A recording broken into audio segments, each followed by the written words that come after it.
Eu não sou um grande fã de listas ou de relações que sugerem os principais representantes ou os melhores exemplares do que quer que seja. Então eu reconheço que eu fiquei um pouco reticente antes de gravar esse vídeo, mas eu tomei coragem e decidi ir adiante. Então minha proposta nesse vídeo é a de apresentar um relato pessoal a respeito das obras, das leituras que foram para mim ao longo desse ano de 2023 as mais impactantes. Eu não tenho, portanto, a menor pretensão de sugerir que esses sejam os 5 melhores livros, qualquer que seja o critério ou os critérios que nós venhamos a usar para definir o que é melhor ou o que não é. Então entenda esse vídeo tão somente como um relato pessoal a respeito daquelas obras que mais me impactaram pessoalmente ao longo desse ano. Então, dito isso, e uma vez que isso esteja de fato esclarecido, vamos então à seleção.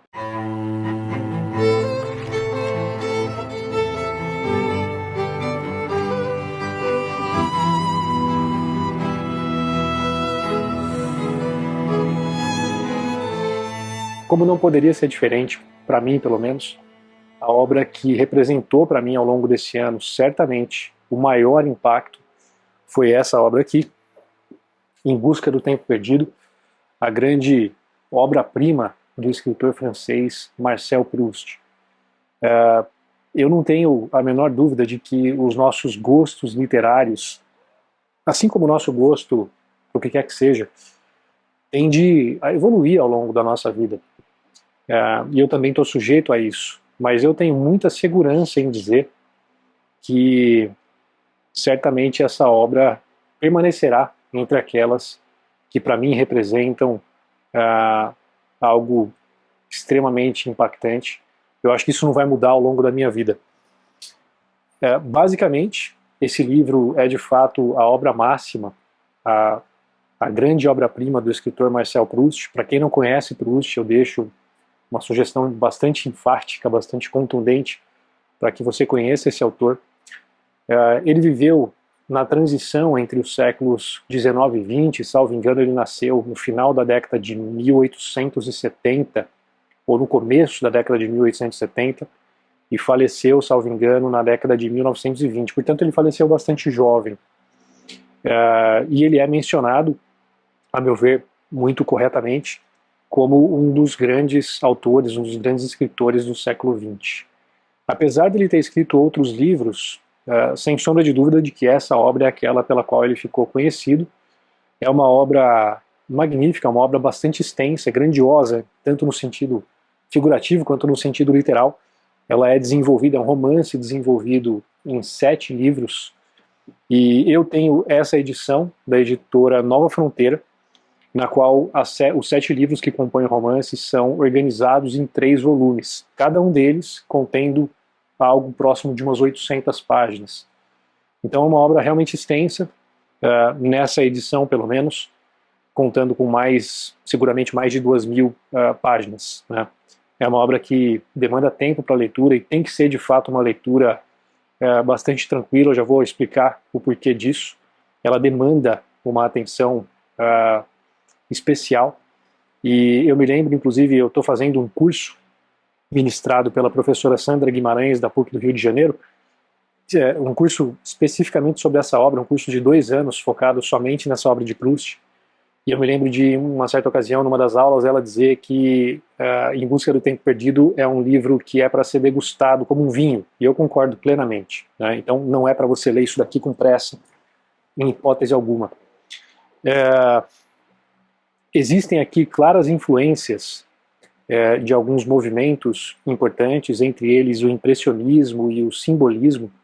Proust foi um autor muito influenciado por Balzac, outro escritor francês, e daí talvez advenha essa orientação que o autor tem para fazer um uso bastante intenso, bastante relevante, muito evidente de características que se observam em outras expressões artísticas nos movimentos do simbolismo ou do impressionismo.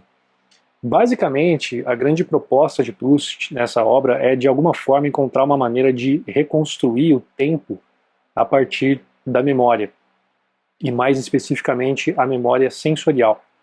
Então, ele desenvolve ao longo do romance, com muita intensidade e de uma forma belíssima, extremamente elegante os aspectos sensoriais envolvidos na construção das memórias, as memórias afetivas ou o que quer que seja. E isso fica muito claro em certas passagens. Um dos elementos que, conversando com outras pessoas, parece ser um elemento que traz algum desafio para a leitura para certas pessoas é a existência ao longo de toda a obra de passagens, de orações, de frases e parágrafos extremamente longos. Esse livro é repleto de parágrafos que tomam, muitas vezes, diversas páginas. Para mim, particularmente, isso não é, em absoluto, nenhum problema. Muito pelo contrário, eu acho que combina muito com o estilo que Proust procurou imprimir ao texto e também é muito adequado para esse gênero literário, mais especificamente dentro do gênero do romance, obviamente, um gênero muito caracterizado pelo fluxo de consciência, pelo monólogo interior. Boa parte da obra é construída, de fato, em torno do fluxo da consciência do narrador. O narrador, eu não quero aqui nesse vídeo entrar em detalhes que possam, em qualquer medida, estragar a surpresa com a leitura, mas o narrador dessa obra também se chama Marcel, assim como o autor da obra, Marcel Proust, e, portanto, é muito claro que esse romance é repleto de traços autobiográficos. Eu já li algumas coisas muito interessantes, se você tiver curiosidade, é interessante buscar o que estudiosos costumam dizer a respeito das influências das pessoas que influenciaram Proust na sua vida pessoal, real, né? E que ele trouxe de alguma forma para a construção de muitos dos personagens que fazem parte dessa narrativa. Mas é fato que é um romance, em vários sentidos, bastante autobiográfico, né? Proust faz então um uso realmente muito, muito intenso, mas, a meu ver, de uma forma que tem uma fineza, uma elegância sem igual, ímpar, do fluxo de consciência, do monólogo interior, uma técnica que também é utilizada por grandes autores como James Joyce, Virginia Woolf, Robert Musil, entre outros, talvez até uma coisa que se possa observar em algumas obras de Hermann Hesse e até do Thomas Mann. Mas Proust, a meu ver, fez isso de uma forma que me parece quase incomparável. Eu realmente fiquei com a impressão, lendo esse livro, de que naquilo que Proust se propôs a fazer aqui, que é de fato encontrar um mecanismo para, de alguma maneira, tentar reconstruir o tempo, ou a maneira como nós experimentamos a passagem do tempo ao longo da vida, eu realmente creio que naquilo que ele se propõe a fazer nessa obra, ele é um autor quase incomparável, né? O texto, a prosa de Proust é de uma elegância tremenda. E eu fiquei muito satisfeito com essa edição da Nova Fronteira. Eu não conheço outras edições, eu sei que existe, por exemplo, uma edição da editora Biblioteca Azul, que é um selo da editora Globo, se eu não me engano, que foi traduzida pelo Mário Quintana. Mas eu comprei essa edição da Nova Fronteira, que é traduzida pelo Fernando Pi. E a tradução é sempre um tremendo desafio, mas eu realmente acho que o Fernando Pi foi muito competente na tradução dessa obra. Eu não conheço o original em francês, e eu até pretendo, em algum momento, eventualmente, estudar e aprender francês, nem que seja só para eu ter experiência de ler esse livro no original. Eu acho que isso é motivo suficiente para aprender a língua francesa, pelo menos para mim. Mas, enfim, eu não li o original, mas eu acho que a tradução do Fernando Pi realmente é muito boa, porque você percebe claramente as nuances do texto e a elegância que deve estar contida no original foi muito bem trazida para a nossa língua através da tradução dele. Então, em resumo, eu só posso dizer que isso aqui é um monumento literário. Isso daqui é realmente aquilo que nós podemos chamar, no contexto da literatura, de uma obra-prima. Um livro que foi publicado nas suas 7 partes ao longo dos anos de 1913, se eu não me engano, até meados de 1920, 22, acho que até mais do que isso. Os últimos livros foram publicados, acho que no final da década de 1920, portanto, depois da morte de Proust, depois do seu falecimento. Um livro, uma obra para a qual ele se dedicou ao longo de boa parte dessa fase final da sua vida. Salvo engano, ele dedicou aqui pelo menos uns 10 anos para escrever esse livro. E é realmente um monumento literário. Se existe algo que a gente possa chamar de leituras essenciais, primordiais, olhando para o universo da literatura clássica, da boa literatura, eu não tenho absolutamente a menor dúvida de que esse é um livro que faz parte dessa relação de livros essenciais. Então, leia. É só isso que eu posso dizer. A sua experiência, eu acho que vai ser tremenda. Eu talvez não seja, de fato, um livro para leitores iniciantes, por assim dizer, muito mais pelo fato de que ele demanda disposição, ele demanda tempo, inclusive. Ele tem um estilo de escrita que demanda muita atenção, mas ele te transporta para aquelas situações de uma forma maravilhosa.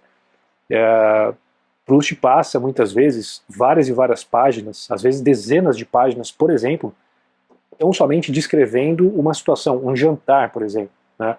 Ou uma percepção do narrador. Mas ele faz isso com uma habilidade, com uma riqueza de detalhes, com uma profundidade, com uma sensibilidade de observação que é realmente incomparável. Então a experiência que você vai ter com essa leitura, eu realmente acho que será tremenda. Já conversei com pessoas que me disseram que não estavam, numa primeira ocasião, num outro momento de suas vidas, preparadas talvez para absorver tudo aquilo que essa obra proporciona. Eu acho que isso pode realmente fazer bastante sentido. Mas se você tiver algum desafio, alguma dificuldade num primeiro contato com a obra, não desista, retome, volte a essa obra num outro momento. Tá? Então esse é o primeiro livro da minha relação, desse ano de 2023. O segundo é esse daqui, é também um romance, um livro bem menor, do Ciro dos Anjos, o amanuense Belmiro. Ciro dos Anjos, na minha opinião, é um autor muito menos comentado, muito menos discutido do que ele mereceria ser. É um autor brasileiro, salvo engano ele era mineiro, ele era, eu não vou me lembrar agora de cabeça de toda a biografia dele, mas além de escritor, ele era advogado, professor, acho que também era funcionário público, se eu não estiver enganado, e entre outras coisas ele escreveu esse romance, o amanuense Belmiro. Eu acho que na década de 1930 eu tenho... O Ciro dos Anjos já faleceu, ele faleceu na década de 90. Eu tenho essa edição aqui que é da Livraria Garnier, uma edição já bastante antiga, eu comprei de um sebo através do site da Estante Virtual. Mas esse é um romance construído na forma de um diário, né? E inclusive, talvez... isso não foi proposital, mas talvez tenha existido alguma influência. Eu noto nessa obra uma série de características que eu encontro também na obra de Proust, né? E fica evidente ao longo do romance do Ciro dos Anjos o apreço que ele tinha por Marcel Proust. Em mais de uma ocasião nesse romance ele faz inclusive referências muito claras ao romance de Proust. Em algum momento ele fala, por exemplo, sobre As Moças em Flor, uma clara referência ao título do segundo livro da obra de Proust, que é A Sombra das Moças em Flor, ou A Sombra das Raparigas em Flor, a depender da tradução. E esse livro foi escrito a partir de uma crônica que o Ciro dos Anjos escrevia para um jornal em Belo Horizonte, se não me engano, chamado A Tribuna. E aí ele consolidou essa crônica no formato de um romance, que é escrito em torno ou a partir da disposição ou da decisão do narrador, o Belmiro, por começar a escrever um diário, né? E eu acho que isso é muito interessante. Eu já falei em outras ocasiões e pretendo até falar mais sobre isso, sobre a experiência que eu tenho tido escrevendo um diário, e para mim isso é uma experiência absolutamente transformadora. Mas o que Belmiro procura fazer a partir dessa decisão é tentar se localizar no tempo de alguma forma. E é interessante que você começa a perceber que ele passa a se sentir como que perdido no tempo, ou dividido entre as memórias, as reminiscências do passado e as exigências, as demandas do tempo presente, né? Então a narrativa vai se desenvolvendo basicamente também a partir de um elemento muito central na obra de Proust, que é a tentativa de rememorar, a tentativa de trazer à tona as experiências, as lembranças, as recordações. O final desse livro é uma coisa arrebatadora. Evidentemente eu não quero aqui estragar nenhuma surpresa, caso você venha a ler, mas é realmente um belíssimo livro. Eu percebi também algumas similaridades estilísticas com Machado de Assis. Ciro dos Anjos escreveu aqui de uma forma muito elegante também, uma prosa belíssima, e isso evidentemente faz com que a experiência de leitura seja um deleite. Como sugestão para acompanhar a leitura desse livro, eu fiz isso, eu li na sequência um outro livro que foi muito esclarecedor, que foi escrito pelo crítico literário Silviano Santiago, que é um livro bem pequenininho, salvo engano, editado pela editora da UFMG, chamado A Vida como Literatura. E nesse livrinho, o Silviano Santiago faz uma análise muito rica dessa obra de Ciro dos Anjos, trazendo referências de uma série de outros autores, críticos, até artistas. É muito enriquecedor.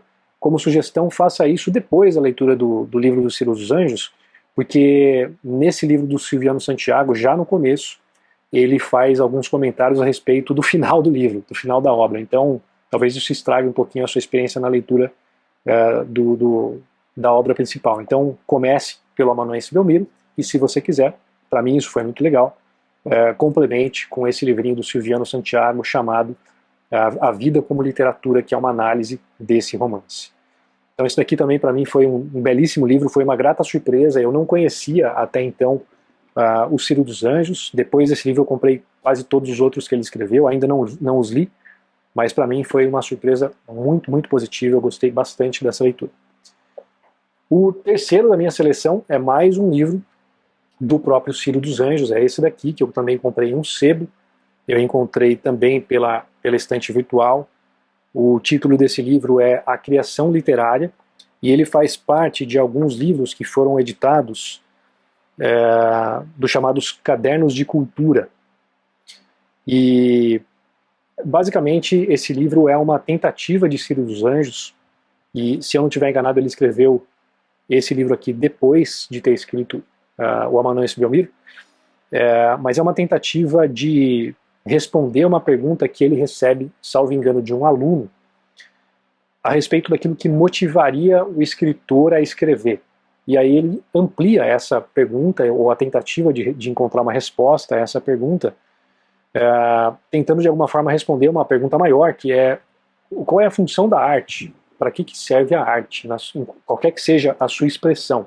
Então, apesar do título muito sugestivo de algo que se limita ao contexto da literatura, né, a criação literária, ele vai muito além da literatura nesse livro. Tá? Ele fala sobre a expressão artística em todas as suas expressões, de fato. Ele faz menções não só à literatura, mas à pintura, à escultura, entre outros.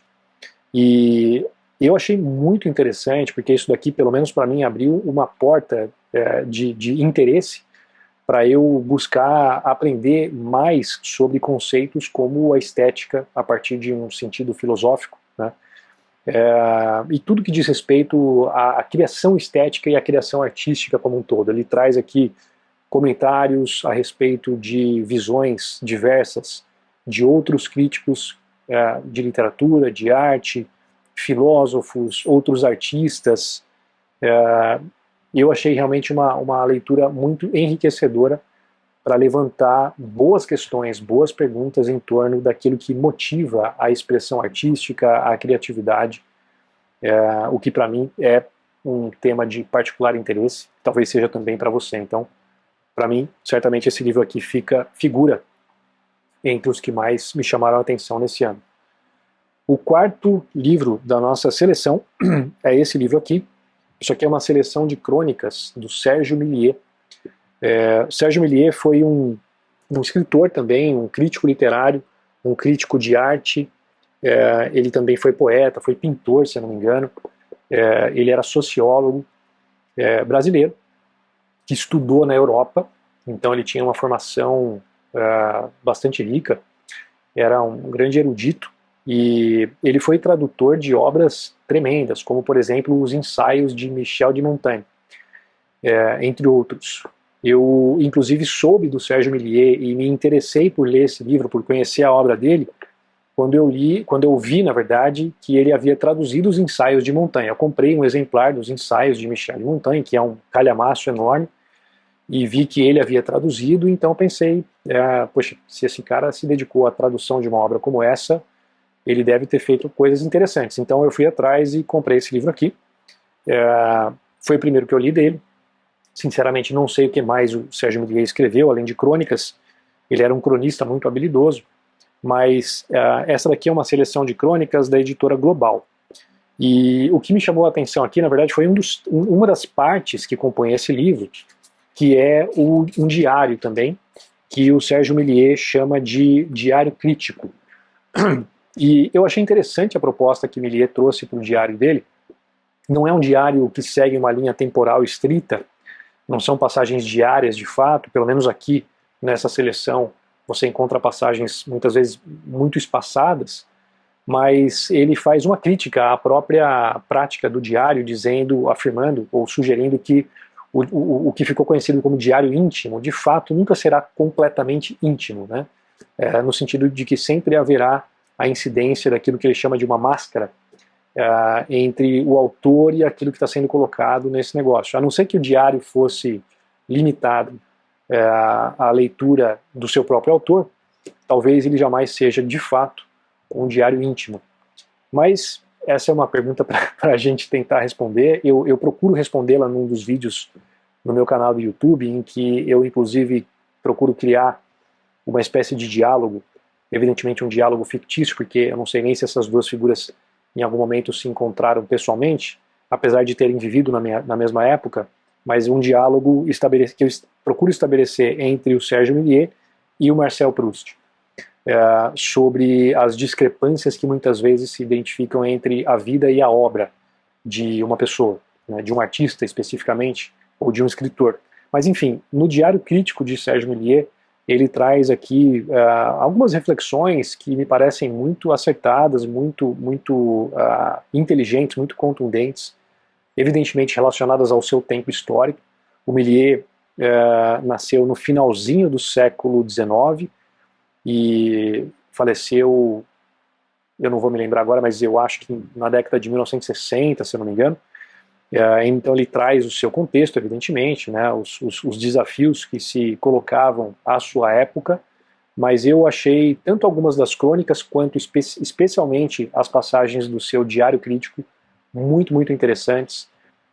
Como isso foi escrito por um cara que era um grande erudito, um grande estudioso das artes, da literatura, alguém que se dedicou, como eu disse, à tradução de obras tremendas, você consegue perceber algumas influências, e eu acho que isso enriquece bastante o próprio texto em si, à medida em que ele traz aqui boa parte do conhecimento que foi angariado no contato com grandes obras, com grandes expressões artísticas, no caso de Milliet, como um crítico de arte como um todo, não só, não se limitando ao campo da literatura, né? Então, esse é um livro bem interessante também, especialmente o que diz respeito ao Diário Crítico de Sérgio Milliet. E por fim, para concluir a minha seleção das 5 obras que mais me tocaram nesse ano de 2023, Antígona, de Sófocles. Eu tenho essa edição, que é da editora Penguin Companhia, salvo engano isso é uma parceria entre a Penguin e a Companhia das Letras, e uma bela edição. Fiquei bastante satisfeito, tanto com a tradução, que no caso de uma tragédia grega, muitas vezes não, sempre é um desafio tremendo. Não é trivial, de fato, o desafio de tradutores de obras como essa, mas eu achei a tradução muito boa. A tradução do grego aqui é de Lawrence Flores Pereira, e ele tem, essa edição especificamente é muito enriquecida com notas e comentários, tanto no prefácio quanto no pós-fácio, que trazem um esclarecimento tremendo para a compreensão da obra. Se você lê o texto desprovido de qualquer comentário, de qualquer nota, bem possivelmente você vai ficar um pouco perdido, como aconteceu comigo. Eu li o texto antes e depois li todos os comentários, as notas, os esclarecimentos. Esse não é um livro muito grande, como você pode observar, ele tem acho que pouco mais de 200 páginas, mas uma boa parte desse volume é tomado pelos comentários. Então a obra em si é relativamente curta, né? Esse foi o meu primeiro contato com as tragédias gregas. Essa é uma tragédia que foi escrita por Sófocles no ano de 442 a.C., se eu não me engano. Portanto, é um texto milenar, né, com mais de 2 milênios desde que ele foi concebido. É uma obra, uma tragédia que faz parte, se eu também não estiver enganado, de uma sequência de 3 tragédias que formam o chamado ciclo tebano, que narra a história da cidade de Tebas. Mas é basicamente uma obra que traz uma complexidade do ponto de vista relacional, moral, ético, extrema.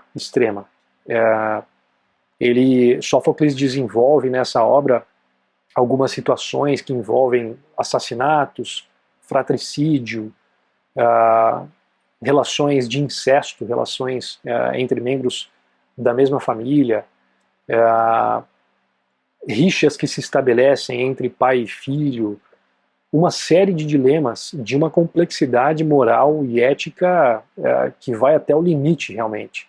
De tal maneira que muitas vezes você se vê dividido, se não incapaz, de tomar uma posição a respeito de quem ou de qual situação a quem você se colocaria a favor ou contra, né? E daí também a relevância dos comentários dos especialistas, dos estudiosos dessas obras, para que você possa se inserir melhor em todo o contexto histórico, o contexto mitológico, inclusive, que as envolve, para que você possa entender, chegar a um entendimento mais claro de toda a situação. Isso despertou para mim, sinceramente, um grande interesse por conhecer as outras obras de Sófocles. Eu já comprei um outro livro da editora Atelier Editorial, que lançou uma coleção recentemente, muito bonita. Eu comprei recentemente a obra Édipo Rei, também de Sófocles, e despertou meu interesse de uma forma mais ampla, por conhecer melhor e me aprofundar no universo da literatura grega, da literatura clássica, antiga, especificamente essas tragédias.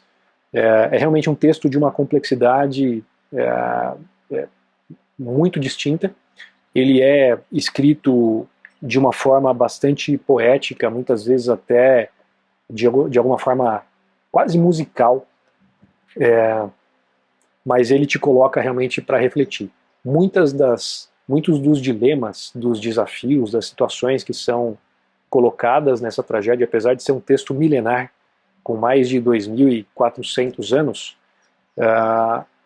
você percebe claramente a incidência de situações similares até os dias de hoje. Então, eu tenho a impressão de que isso daqui é uma daquelas obras milenares, daqueles textos milenares, como talvez seja o caso também, por exemplo, dos textos de boa parte dos filósofos estoicos, Sêneca, por exemplo. O livro sobre a brevidade da vida de Sêneca, também um texto milenar, mas que até hoje tem as suas repercussões, tem uma influência e tem uma aplicação muito prática e muito evidente, mesmo no contexto contemporâneo. Então esse livro fecha essa seleção das 5 obras que, para mim, nesse ano de 2023, foram as mais impactantes. A minha intenção, então, como eu disse no começo, não é sugerir aqui que estes sejam os próximos 5 livros que você deva ler. Eu não tenho essa pretensão, mas a partir desse relato pessoal, eu só posso dizer que são obras realmente muito boas, muito impactantes, cada qual com as suas características peculiares, e que, pela minha experiência pessoal de leitura, podem de fato enriquecer tremendamente o seu repertório literário, por assim dizer, e trazer bons aprendizados, e não só isso, mas acima de tudo uma experiência literária muito, muito rica. E você? Me conte um pouquinho, se você puder deixar aqui o seu comentário, compartilhe comigo também quais foram as obras, quais foram os livros que mais te impactaram ao longo desse ano. Eu desejo para você um excelente final de ano, um excelente início de 2024 e que seja mais um ano em que você, que eu, que nós possamos ter contato com excelentes obras da literatura. Um grande abraço e até a próxima.